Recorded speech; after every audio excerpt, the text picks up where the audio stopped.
అందరికీ praise lord. ఈరోజు దేవుని వాక్యం కీర్తనలు 32వ అధ్యాయం మొదటి నుండి చదువుకుని, తన అతిక్రమములను పరిహారం నందువాడు, తన పాపమునకు ప్రాయశ్చిత్తము నందువాడు ధన్యుడు. యెహోవా చేత నిర్దోషి అని ఎంచబడినవాడు, ఆత్మలో కపటం లేనివాడు ధన్యుడు. నేను మౌనినై ఉండగా దినమంతయు నేను చేసిన నా అపరాధములు నా ఎముకలు క్షీణించినవి. తీవ్రత్వం నీ చేయి నా మీద బరువుగాను, నా సారం వేసవికాలం నిండినట్టు ఆయన.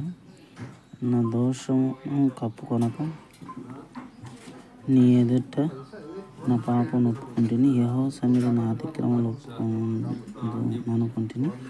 నీవు నా పాప దోషమును హరించి ఉన్నావు.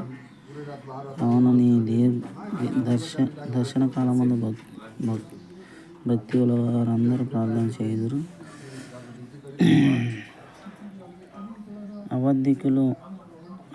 అబద్ధికుల పదవులు మోయబడును గాక.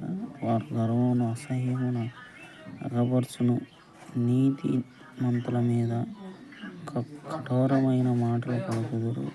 నీ యందు భయభక్తుల వారి నిమిత్తము నీవు దాచి ఉంచిన మేలు ఎంతో గొప్పది. నరుల ఎదుట నిన్ను ఆశ్రయించు వారి నిమిత్తం నువ్వు సిద్ధపరిచిన మేలు ఎంతో గొప్పది. మనుషుల కపటముల వారికి ఉండకున్నట నీ సన్నిధి నా చాటున వారిని దాచుచున్నావు. వాక్కాలము మానిపి వారి గుడారంలో దాచుచున్నావు.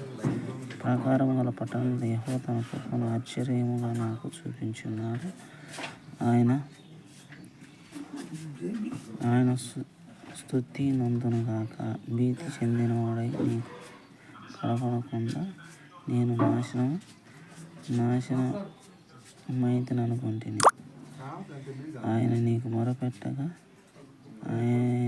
అయినను నీకు మొరపెట్టగా నీవు నా విజ్ఞాపన ధ్వని ఆలకించితి. యెహోవా భక్తులారా, మీరందరూ ఆయనను ప్రేమించుడి.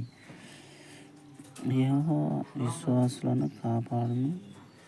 గర్వంగా ప్రయత్నించే వారికి ఆయన గొప్ప ప్రతీకారం చేయను. యెహోవా కొరకు కనిపెట్టువారులారా, మీరందరూ మనసును ధైర్యం వహించి నిబ్బరముగా ఉండండి. దేవుడు వాక్యాన్ని దీవించును గాక. ఆమేన్.